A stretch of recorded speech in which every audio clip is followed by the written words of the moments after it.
Welcome to Ask the Expert on Contingent Workforce Strategies LinkedIn group.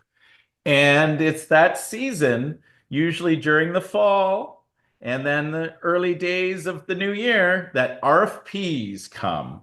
And so we've seen a lot of RFPs coming into the industry over the last year and a half with a lot of evaluations of new vendors and rethinking and reimagining programs.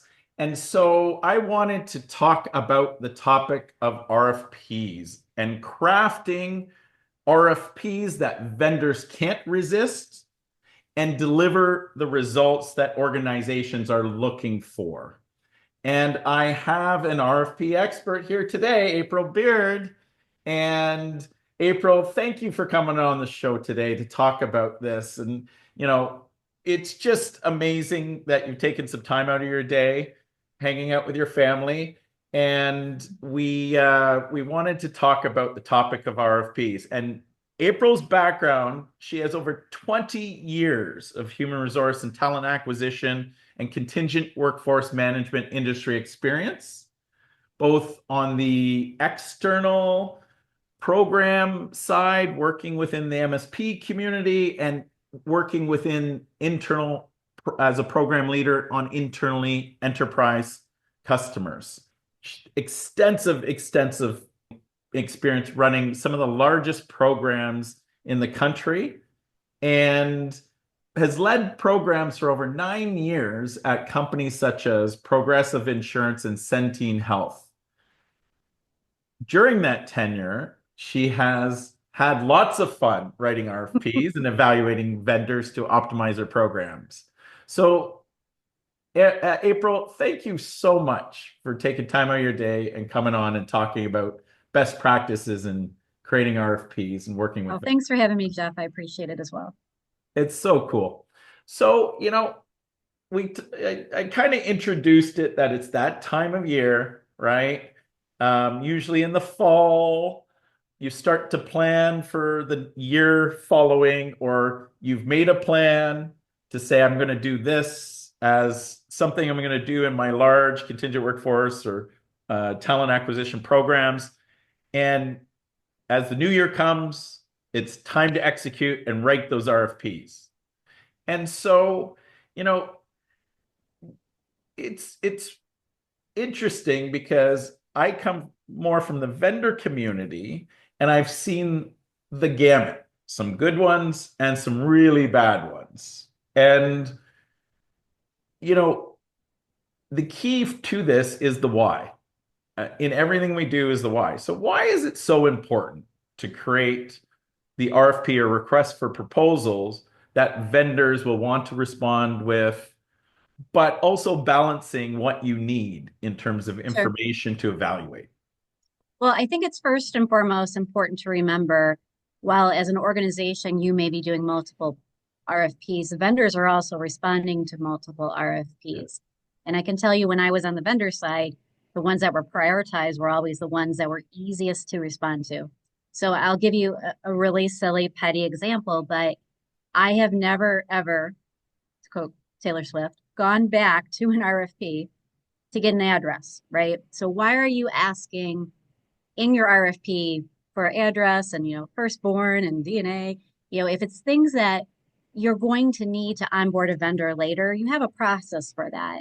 It's not in the RFP. So that might sound silly, but if you think about it from a time perspective from the vendor side, they have 20, 30 RFPs and they've written their address 30 times. I mean, is that a good use of everyone's time? It's not. Uh, Um, but I also think it's important that during that time the vendors do have an opportunity to highlight what their differentiators are. So, if you have 300 questions in your RFP, and I've seen some like that, that piece, in my opinion, gets lost a lot of times.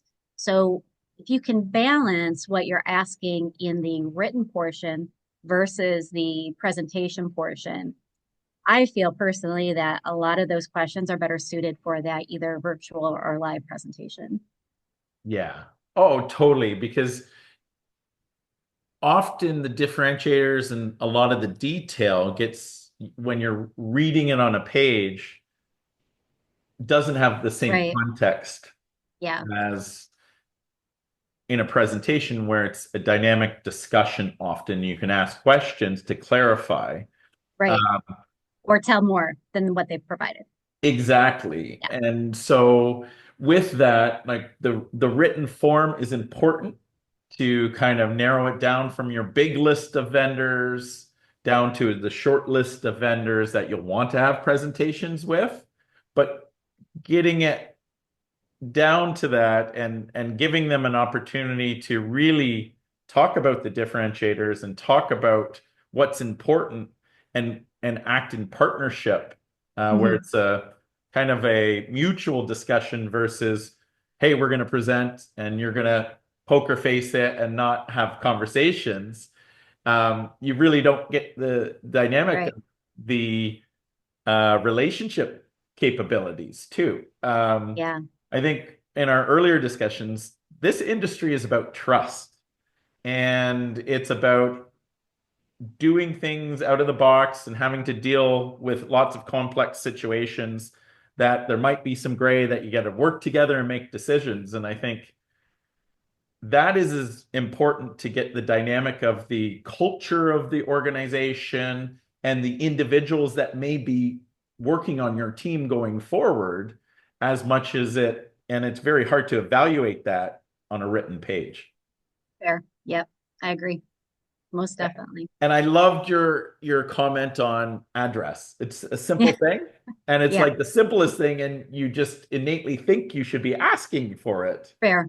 Fair. But it's Yep. something that isn't relevant Yeah. often, right? You may want to ask about your various locations so they align with your organization's locations, but often in this world of remote, that's not as important too. So it's Well, really Jeff, I'll interesting. tell you though, what I've done in the past though, if you have a specific geography that you need support in, I like to frame those up in a yes or no question so that it's very easy for the vendor to respond. And it's less material for anyone doing the aggregation as well, time spent on it. So if you need someone in the Philippines and they're not able to support, that quite honestly could be a knockout question. Then they don't need to fill out the rest of the RFP and you can move on and you've already eliminated your list. So, that's the other approach that I've taken in some where if you have a very specific need for your example, Jeff, with location, or maybe you're looking to offshore, but it can only be in certain countries. Same thing. Not every vendor is going to want to support those areas, or they physically can't. So getting those out of the way up front, more of an RFI of 5 to 10 questions, and then you're narrowing your list down. Now, if you only have three to start with, maybe it's not as important or value added, but more times than not, when I've been doing them, there's always, an executive who has a friend he plays golf with and thinks they're great, but they don't want to carry the insurance requirements, that kind of thing. So that's Yeah, a real simple way to make sure that you're ensuring your stakeholders are heard and that you're entertaining their suggestions, but making a very tangible reason as to why they're not a fit. and that's very interesting actually, because often there are and vendors may not see that, but there's a politics to Mm, the process of evaluating vendors too. And often you may need that larger list to include internal politic issues, like you say, where a manager has a really good relationship and they're doing great things for maybe their very regionalized or small department, but you're evaluating on a bigger scale and but you have to include them even though they may not be the qualified vendor to do what you're looking for on a program-wide basis. Yeah, So, Jeff, the other area I've had pushback into is when a new executive comes into an organization, they want to stand up what they did in their prior life, which may or may not be a great fit.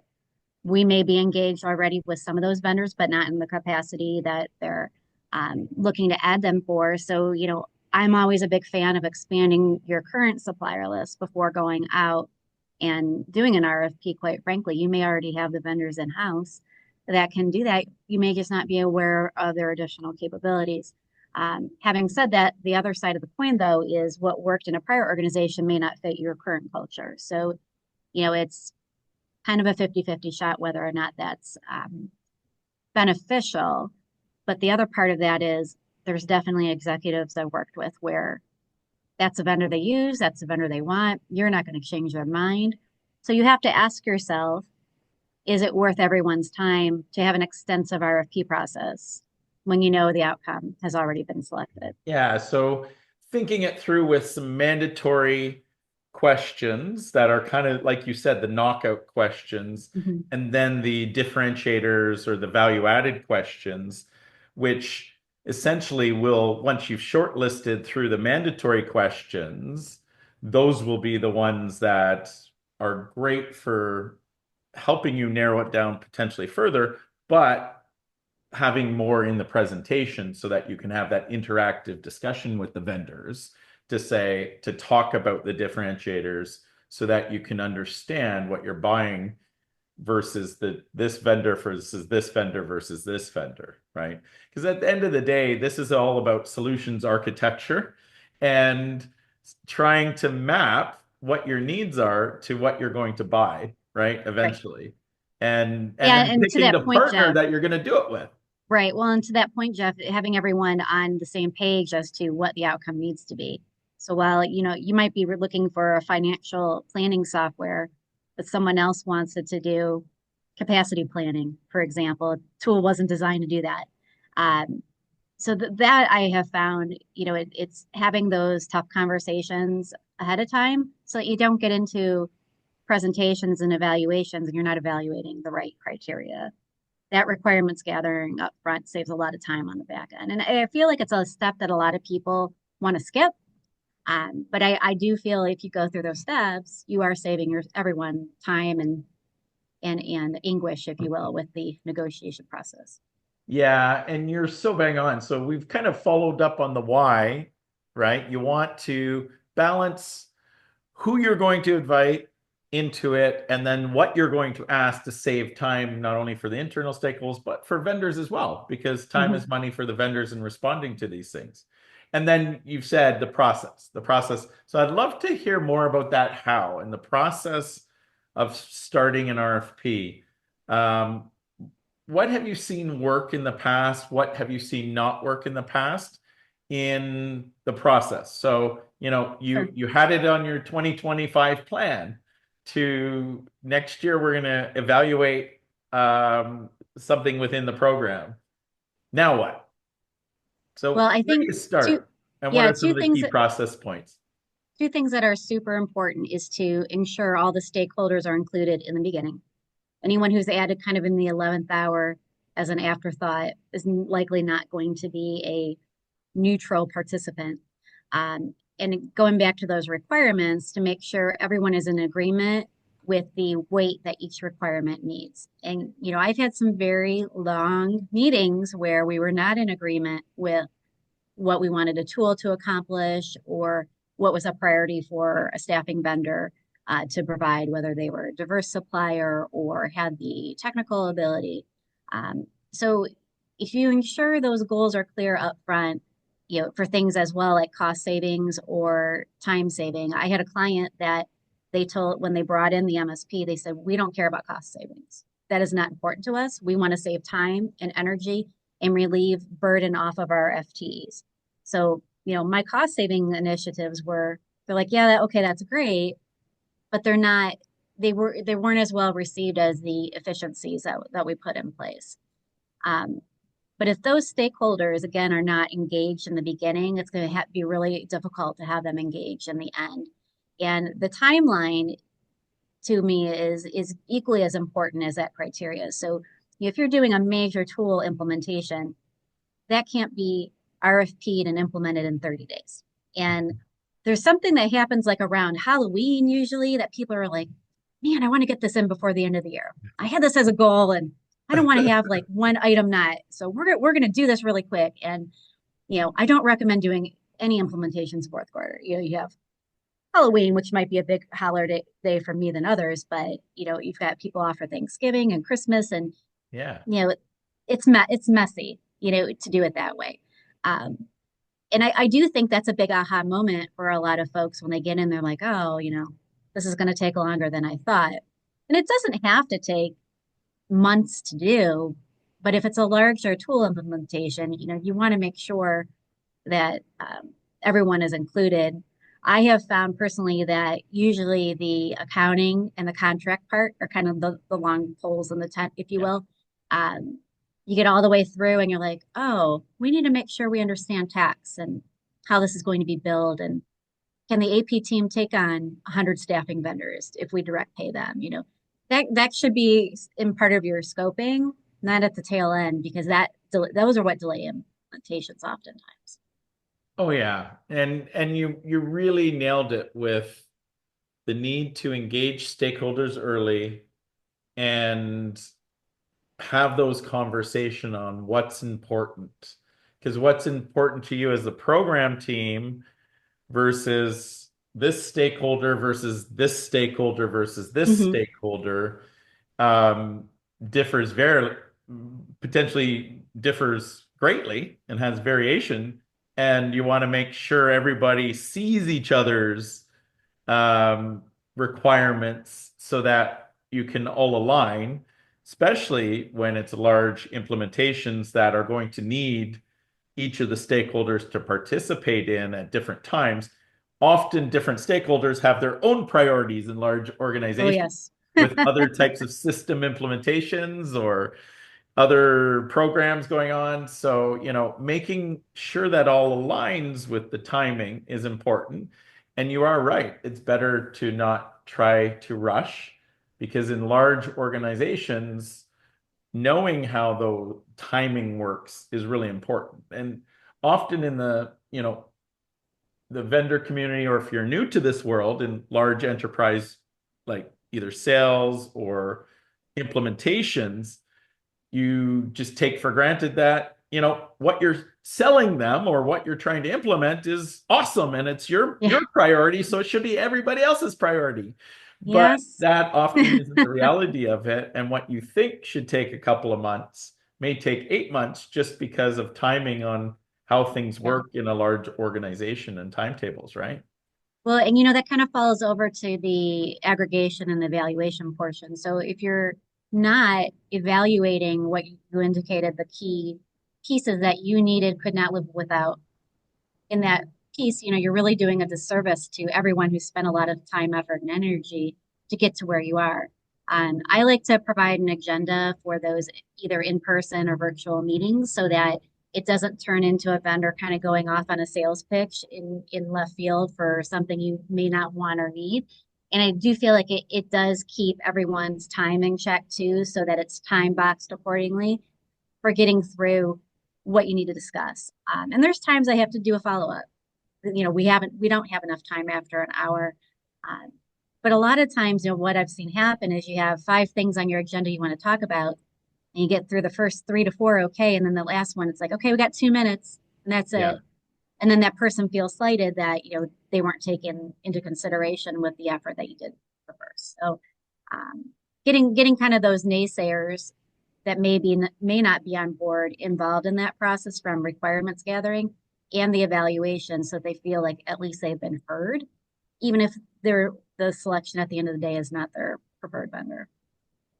And so, getting on the topic of engaging stakeholders, I think is a massive one, right? And of Sure. a massive importance. And right off the bat, you had said, let's engage early, communicate, understand everyone's different needs, because this touches contingent workforce programs is a talent issue. It's a technology issue.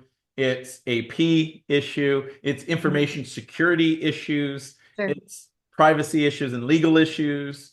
And so there's so many stakeholders you need to engage in this complex world of contingent workforce management that, what are some of the best practices in engaging stakeholders?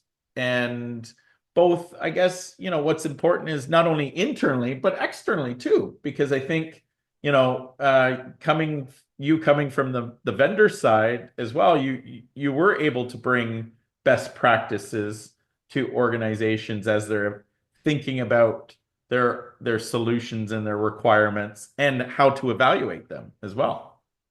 Oh, sure. Yeah, I really think it's the what's in it for me type.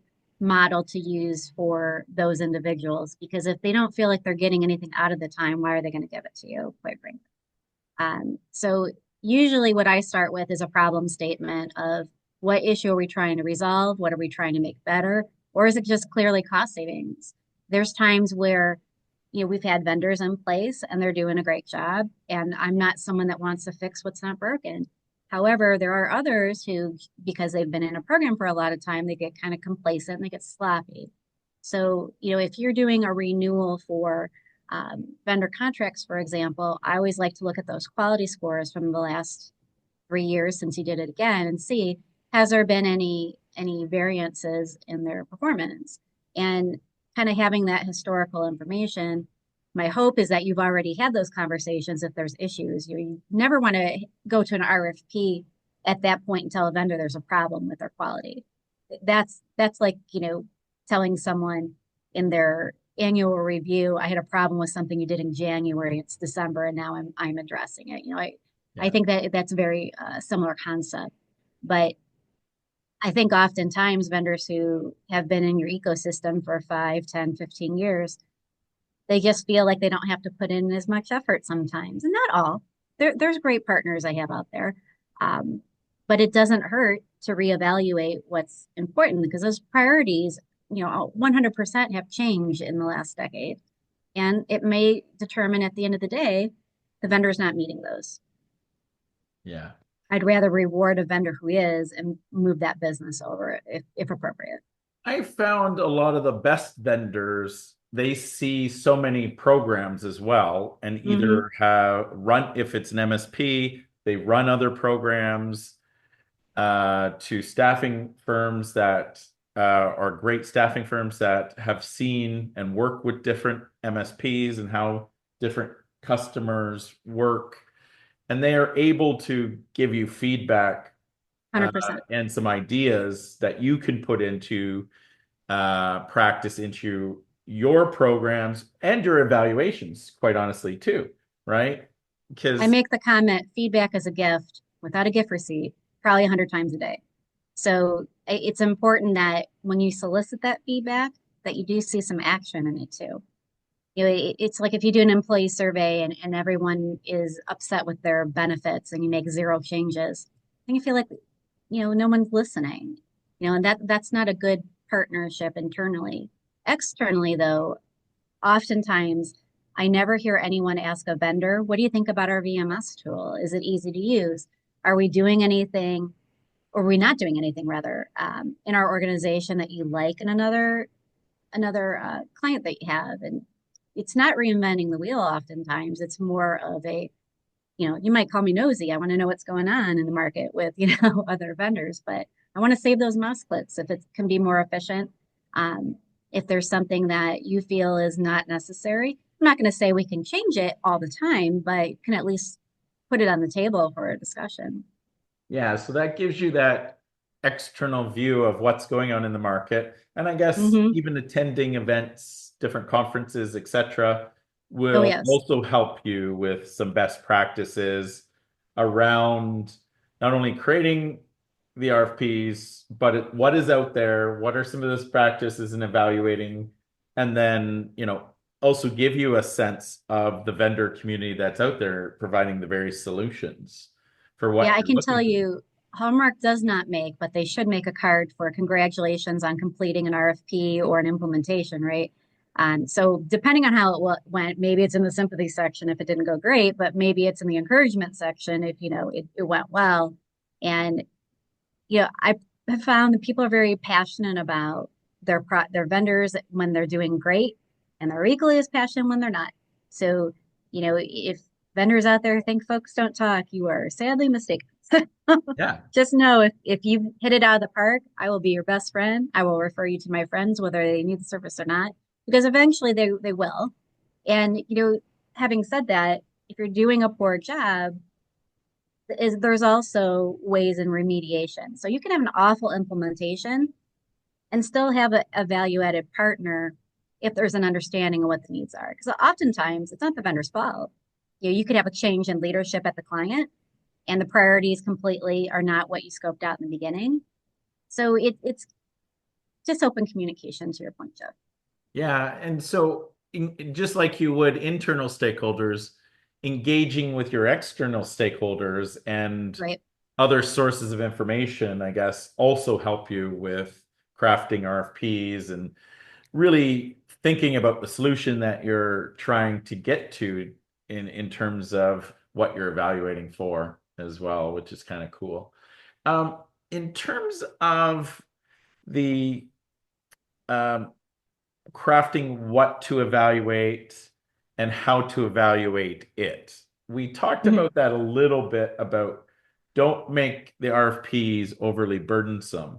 But how do you balance it? So, yeah, I think what we do, there's a science to it, but there's also an art to it, Sure. right? That's fair. And so to be very prescriptive in the evaluation with weighting, and you want to keep it a neutral evaluation, but there's also some nuances to it. How do you balance that? Yeah, I think it goes back to those knockout questions. So, I never want to waste a vendor's time if they're not willing to carry the insurance levels. And if you look back historically on where you had contract issues in the past, those are the questions you should focus on up front. I can tell you for me, it's been insurance a lot of times. Either a vendor is a smaller mom and pop shop and they financially can't carry $5 million worth of insurance level. If that's a non-negotiable item for your organization, that I think is important to do up front. Other areas in the contract are usually payment terms. So if your organization is moving to 60 or 90-day payment terms, um, there's companies that financially can't support that. So being upfront with those requirements, I feel balances out who your top tier vendors are from moving to the next step. Yeah, and that becomes very prescriptive in that. And then how do you evaluate the nuances? I guess more not so much in like what sort of questions will you need to ask to start to determine who is going to meet your requirements when there's more cultural fits and different, Mm-hmm. let's say, less quantitative items Sure. that you're looking for. Well, I know I've had lots of stakeholders that want to see a vendor who's been there, done that, so to say, got the t-shirt. And if you have a vendor that's in your same industry where it was the same or a similar problem that you were solving for, those go a long way. It's not so much we're taking a chance on a new vendor that may not pan out well. Those reference checks that sometimes people skip over, I do feel they add value and they're worth the time to do because there's some things people are not going to share in an RFP in writing or in a presentation. They're just not. It's not going to come out that, oh yeah, we love this vendor and they're great now, but man, they had turnover in their service area and we had to start over a couple times or anytime we put in a help desk ticket, it takes 84,000 years for someone to even acknowledge it. Those kinds of things. You may never do a change request at all in your program, and that may not be valid, but that's usually not the case. You typically need to make sure that support is there when and if you need it.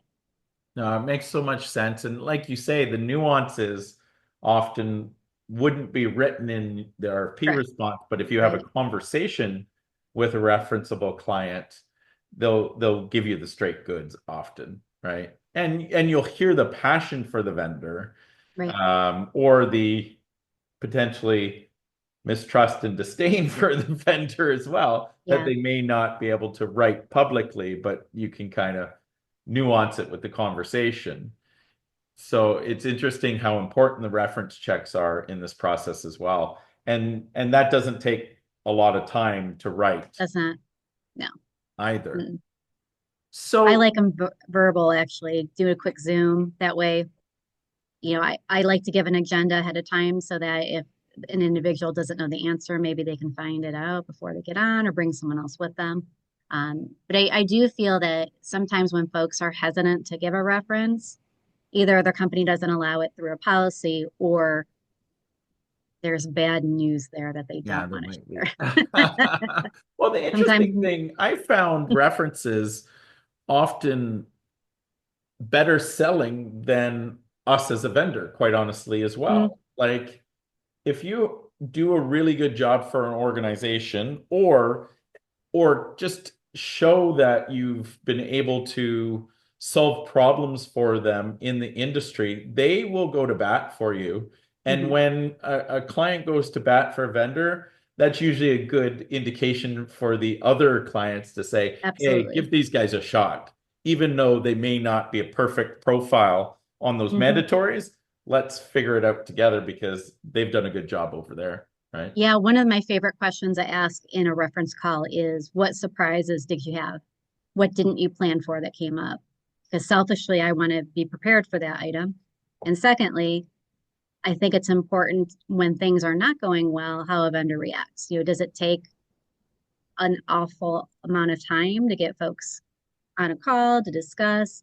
Can they, as far as like a disaster recovery plan, do they already have that in place? And when, something breaks, they have a triage team ready to go to fix it. Those are things you're typically not going to glean from an RFP or a presentation. And the negotiation too. Often I've seen it done different ways where you do almost like a mandatory upfront negotiation to say, here's our terms and conditions. And you mentioned it, right? So Yep. insurance, payment terms, those types of things. Like having them up front often gets some of these things out of the way. Right.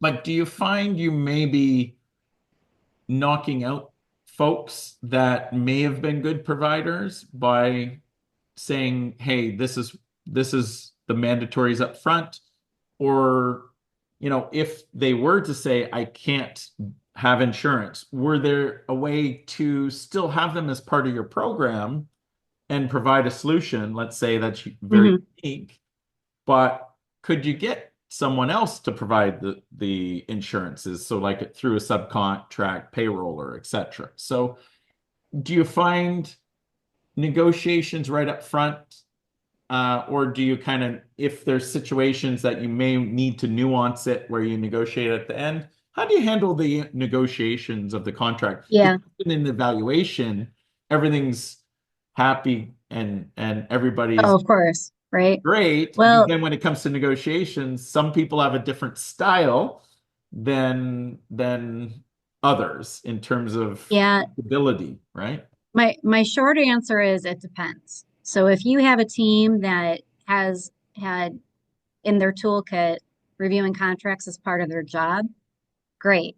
But if they're going to have to send all red lines to legal, that's not a great use of your legal team's time to evaluate 20 vendors that may or may not have any need of using them in the future. Um, I'm not a fan of subcontracting, quite frankly, because it's just adding cost layers. But in a situation where perhaps you have a niche that you're looking to fill and maybe you have a location out in Alaska and there's not as many vendors there to support, maybe that's an exception. But I feel like once you start making exceptions, and everything becomes an exception. So, I really like to have a no red lines contract so it's an even playing field for every vendor. Yeah, and that makes so much Mhm. more sense too Oh, from having to manage it on the back end. If you've right, made too many right. exceptions, then it becomes a nightmare. If you have And seven vendors, not a big deal. But if you have 70 or 700, that becomes administratively challenged. I think like the happy compromise though between those two options is when you send the RFP out, sending out your standard staffing services agreement or your MSA and say, this is our standard agreement. If there's any deal breakers, please note that in your RFP submission or get on a quick 10-minute call and talk those through. Because again, there may be something you can tweak that won't completely throw them out of the running, but better to know that up front than later and get through legal and you're not in the same ballpark on legal terms.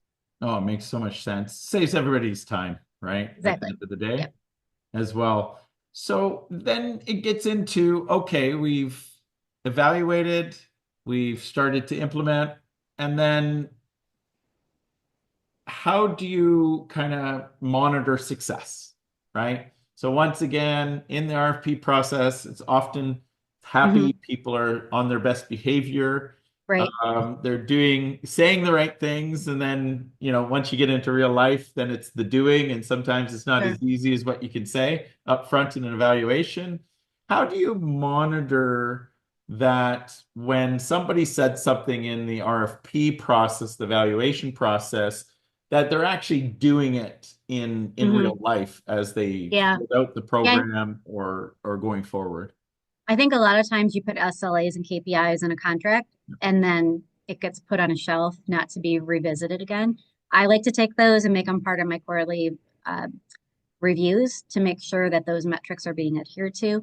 And depending on how your organization is structured, you may have a vendor manager that does that for you, which is great, but you need to make sure that you're sharing what, in addition to those SLAs and KPIs, defines success for your ecosystem.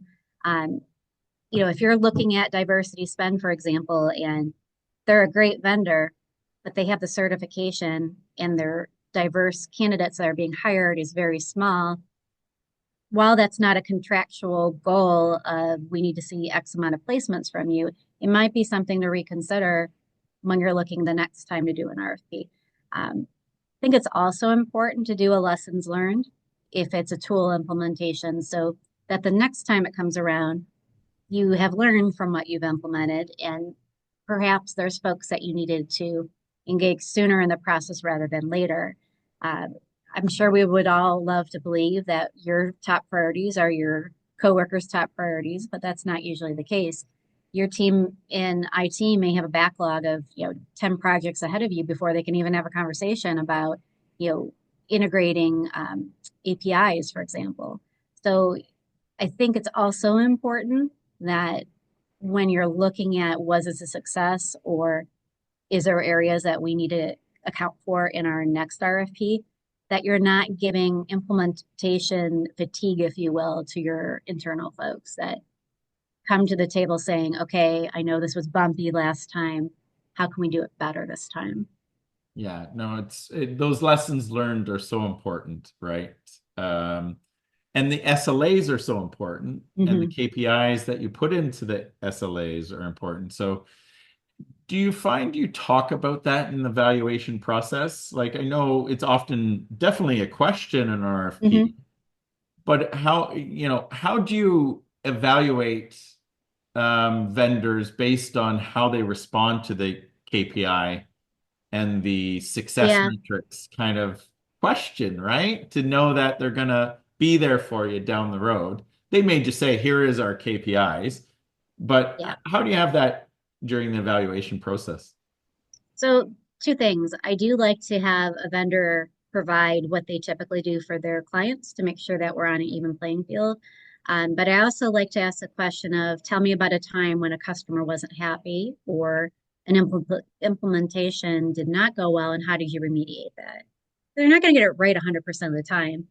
If you have a vendor that says, "Oh, we've never had a bad implementation," I would tell you to run, because it's like saying, "I've never had a bad day." I mean, that just doesn't happen. So, how they respond to that says a lot about not only their character and their values, but how you will be treated when there is an issue and how quickly it can be resolved. Yeah, 100%. I go back to this why trust is so important in our Hmm. industry. Sure. And the successful vendors and the successful programs have built such a partnership with their service providers and vendors because there's lots of bad days. There's lots of creative managers or managers that are having bad days too that you need to help them through and provide solutions for.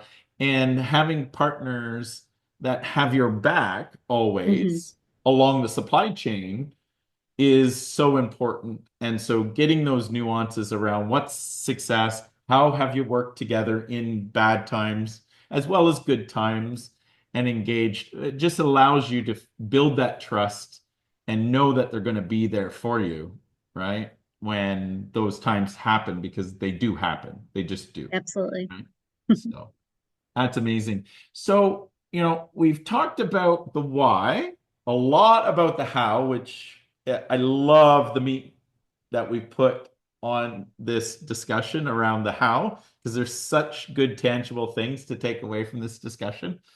but now it's the benefits, right? So Mhm.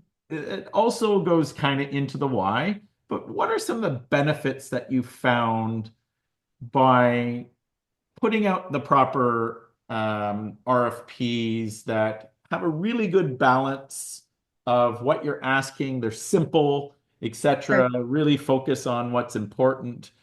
What are some of the benefits of doing that when you evaluate some of the vendors and help and get through to implementation and ongoing programs? Yeah, and this might seem like a strange answer to your question, but um, I'm a big fan of making sure there's a documented audit process so that you're doing them regularly. When there's staff that turn over, it's just common human error that a lot of those details they slip. And if you're not checking to make sure they're getting done, they probably aren't. So having a discussion, whether it's during a presentation or in the actual RFP itself, I like to see what their audit process is for making sure if they're collecting certificates of insurance, for example, if they're managing that for you, how often are they doing it? The answer is hopefully annually or more frequently than that as they expire. So, in a perfect world, you would be doing that process before they expire and making sure everything is 100% accurate 365 days a year and not playing catch up. Because I feel like that's where we definitely struggle sometimes with making sure our programs are running on all cylinders, that those items that are great during implementation and we've got a process for it. It's in that in between time that it often gets overlooked. I do think that's kind of hard to put in the written portion of an RFP, but it's definitely something to talk about during a presentation. Oh, 100%. I think some of the benefits of keeping it simple, you'll attract the right vendors to a more simple RFP Mm-hmm. process, and then really being open and engaged with your vendors, like you've said, in the throughout the process to when you're evaluating them and getting some references as well so that what you're saying and what we're talking about aligns with what you've actually your actions that you've taken with other clients. So it all aligns and you feel Yeah. comfortable with it moving forward that that's going to actually Yeah. take place. Sometimes it's timing too. When I've been new in a role at a company, I've always tried to take a look at the contract and use that as a guiding light, if you will, for what should be happening. There may have been changes where it was never documented that a decision was made not to do something. But if it's not in the contract and it's not updated, someone new coming in wouldn't know and might get the wrong impression that the vendor's not doing their job. So those definitely have to be monitored closely. I had a manager a while back that used to call it my janitorial duties, if you will. So you come in and you make sure that if there's something that's not running smoothly, that you get it back to where it needs to be before you start implementing. Because it's really hard to measure success accurately if you don't have that starting point of, okay, well, a silly, a simple example is, we have 300 missing timesheets every week, and why is that? Well, is it an issue with how the support specialists are putting the candidate in? Their start dates change, so they are showing missing timesheets that really aren't not keeping up on that. Those couple hundred, they multiply and they multiply and they multiply, and then they affect things like accrual reporting that folks will assume that we should be accruing for those. And it downstream effect is your financials aren't accurate in what you're presenting. So long answer to your short question. No, Brevity is not my strength. no, it's fantastic. So yeah, we could talk forever, and this is a great topic to talk about, and I always love our conversations, but we have to probably wrap it up. And so if you take a step back and say, listen, you know, if I could provide some advice to someone thinking about doing RFPs, like Sure. where do you start? If you're starting to think about it, where do you start? And how will you make this a better process? What are some of kind of the key top points you would provide as advice? I would say that to recognize change is hard for a lot of folks. And if you feel like you're going to have a problem child, so to say, that's just going to be a naysayer and not be adding any value to the process, or that maybe you have a vendor who had a violation that you need to exit from your program, you need a replacement very quickly. I think it's important to have those one-off conversations with those folks so that they understand that it's not personal, it's a common goal. We're looking to do what's best for the organization. And while it may feel uncomfortable and it's not what you're used to, if you don't try something else, you never might not know there's a better way out there.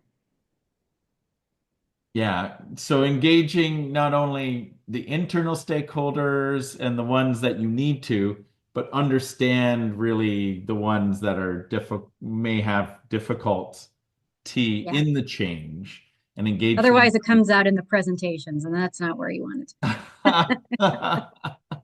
And in terms of, the external stakeholders and what you actually goes into the evaluation process. Keep it simple, I think, right? Keep it Definitely. simple and focus on the what have your mandatories, but then really focus on the differentiators within that RFP or Absolutely. process. So, April, I can't thank you enough for your time. It's always fun catching up with you, and this is a Likewise, fabulous topic to be talking about because I know there's a lot of people thinking about RFPs at this time of year. for sure. Yeah, I Thank you. appreciate the time, Jeff. Talk soon.